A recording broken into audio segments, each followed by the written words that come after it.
최근 중국 군부에서 매우 이례적인 일이 벌어졌죠. 아시다시피 시진핑 체제의 핵심으로 꼽히던 중앙군사위원회 부주석 장류샤, 연합참모부 참모장 류전이가 동시에 낙마했습니다. 현재까지도 진행 중인 이 사건이 중요한 이유는 군 내부의 힘의 균형, 그리고 시진핑 장기 집권을 떠받쳐온 권력 구조 자체가 변곡점에 들어섰기 때문입니다. 두 사람이 갑작스럽게 낙마하면서 체포 배경을 둘러싼 여러 설이 쏟아지고 있는데요. 분석가들이 공통으로 짚는 대목은 이겁니다. 장류샤는 군 내부는 물론 관료사회 전반에서도 위신이 높았다는 점. 이게 시진핑에겐 부담이었을 수 있다는 것이죠. 특히 장류샤가 공산당 원로들의 지지를 받은 점이 시진핑의 분노를 불러 결국 보복으로 이어졌다는 해석도 나옵니다. 앞서 1월 24일 장류샤와 류전이의 낙마가 공식 발표되고 바로 다음 날 군 기관지는 사설로 두 사람을 강하게 비판했습니다. 중앙군사위원회 주석 책임제를 심각하게 유린, 파괴했다. 그리고 일주일 뒤 31일부터 사흘 연속 두 사람을 겨냥한 논평이 이어졌죠. 부패분자 장류샤, 류전이 처벌은 걸림돌을 제거하는 것이라는 문구가 실렸습니다. 4일 대만 매체 상보는 독립평론가 두정의 기고문을 소개했는데요. 두정은 이번 사건을 누가 봐도 반부패를 내세운 정치적 숙청이라고 했고, 정치 문제를 비정치적 수단으로 처리해온 공산당의 전형적 방식에 부합한다라고 지적했습니다.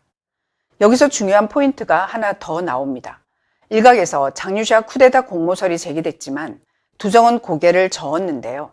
그는 장류샤에게 그런 대담함이나 원대한 구상은 없었다라고 했고, 다만 일부 공산당 원로들과 마찬가지로 시진핑의 연임을 막아 당과 국가가 위기에 빠지는 것을 피하려 했을 뿐이라고 분석했습니다. 그럼 원로들의 지지는 어떤 맥락이냐? 당 원로들은 시진핑 권력 독주를 막으려 장류샤를 지지했다라는 것이죠. 근거로 제시된 장면은 2022년 제20차 당 대회입니다.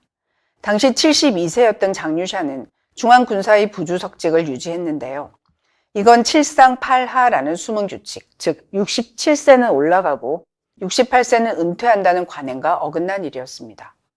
정치국 상무위원회만 적용된다는 주장도 있지만 정치국 위원회도 비슷하게 적용돼 왔다는 설명도 나옵니다.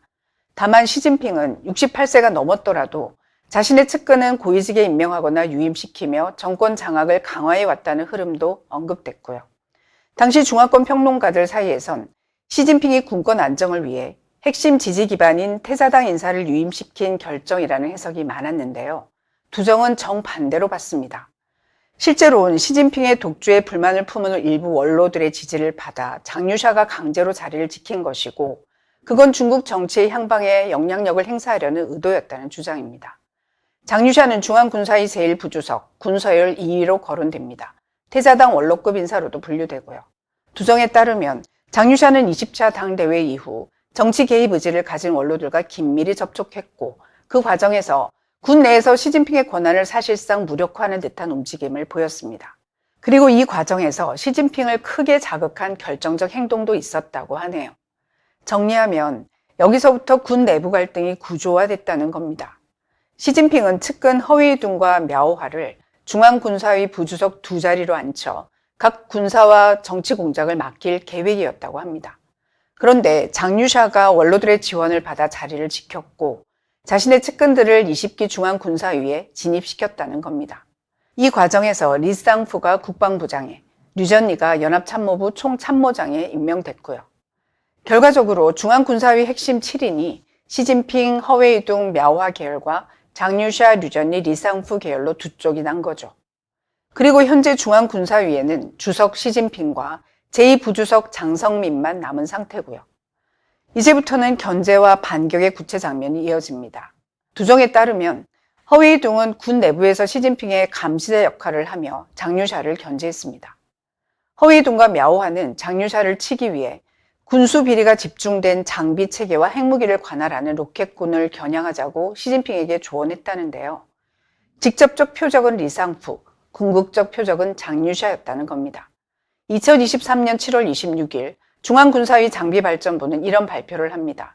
2017년 10월 이후 무기 조달 과정에서의 위법 위규 행위 제보를 받겠다고요.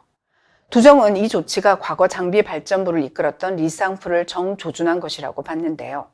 일부에서는 시진핑이 장류샤를 봐준 결과라고 해석했지만 두정은 다르게 봅니다. 당시 군 내부 세력이 강했던 장류샤가 시진핑과 흥정을 벌인 결과라는 겁니다. 그는 부패하지 않은 고위 인사가 어디 있나, 결국 힘의 균형에 따라 희생양으로 리상프를 내줄 수밖에 없었다라는 취지로 말합니다. 2024년 3월 양회 기간, 허웨이둥은 군 대표회의에서 허위 전투 능력을 척결하겠다고 공개 발언합니다. 홍콩 사우스차이나 모닝포스트는 이 회의 기록을 입수했다고 보도했는데요. 이 발언이 장류샤가 주도한 결함 있는 무기 도입과 훈련 성과 조작을 겨냥한 것이라는 분석도 뒤따랐습니다. 그러자 장류샤가 반격했다는 게 두정의 주장입니다. 장류샤가 허웨이둥의 부패, 특히 мя오하의 관직 매매 증거를 수집해 시진핑에게 수사를 압박했다라는 거죠.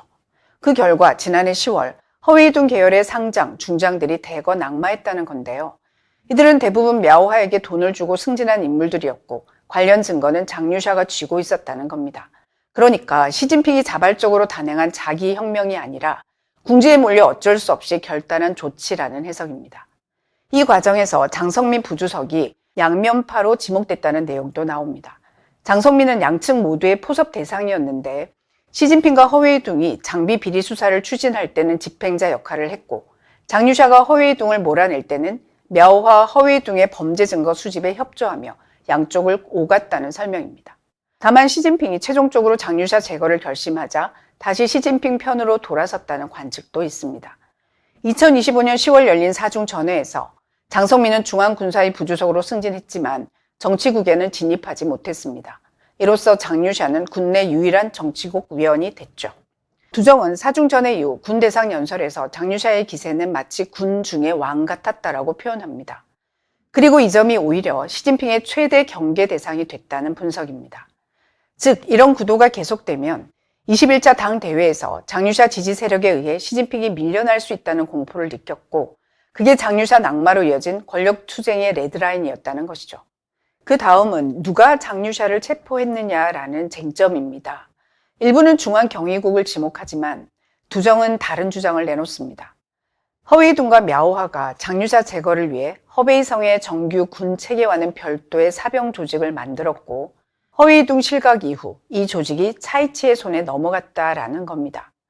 두정은 중앙국가안전위원회가 군을 조율할 수 있는 유일한 중앙기구라고도 말합니다. 그리고 차이치가 이 기구를 통해 장류샤 제거를 기획, 집행했다고 분석합니다. 차이치는 중앙판공청 주임으로 시진핑의 최측근이자 비서실장으로 불리는 인물인데요. 두정은 또 이렇게 지적합니다. 장류샤의 몰락과 함께 시진핑 역시 전례 없는 위기에 직면했다. 군 인사가 완전히 꼬이면서 신뢰할 인물이 사라졌고 군심이 동료해 전시에는 집단 항명 가능성까지 제기된다는 겁니다. 무엇보다 당정 권력을 장악하면서 군까지 암묵적으로 통제하는 실세는 차이치로 장류샤보다 더 위험한 존재라는 평가가 나온다고 전합니다. 장류샤 사건은 현재 진행형입니다. 지난 2일 미국 외교 전문지 포린 어페어스는 파괴자 시진핑이라는 글을 실었습니다. 저자는 브루킹스 연구소 중국센터 연구원이자 전 CIA 중국 분석가 친장난 그리고 전 CIA 고위 정보관 존 컬버입니다. 이들은 시진핑과 장류샤의 부친은 전우였고 두 사람도 수십 년을 알고 지낸 사이라고 했는데요. 그럼에도 장류샤가 불명예스럽게 축출된 건 시진핑의 군 통치가 얼마나 냉혹한지를 보여준다라고 평가했습니다. 또 적에게 무자비한 것과 친구에게까지 무자비한 것은 전혀 다른 문제라고 지적했고요. 이 글은 또 현재 중앙군사위에 시진핑 주석과 장성민 부주석만 남아 사실상 조직이 붕괴됐다고 하면서 시진핑을 파괴자로 규정합니다. 그리고 이런 평가가 이어집니다. 장류샤를 공개적으로 배제함으로써 시진핑은 누구도 안전하지 않다는 정치적 신호를 보냈다. 개인적 친분이 깊은 인물조차 예외가 아니다. 이는 시진핑식 통치 기준으로도 중국 정치의 지각 변동이다. 마지막으로 내부 분위기를 전하는 소식통 발언도 나왔는데요.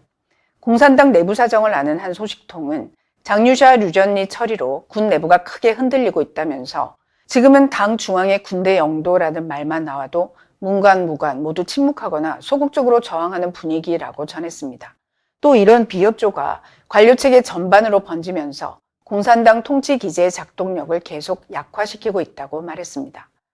이번 조치가 군 통제력 회복으로 이어질지 아니면 추가 숙청과 권력 재편의 신호탄이 될지 추가 소식이 나오는 대로 계속 전해드리겠습니다.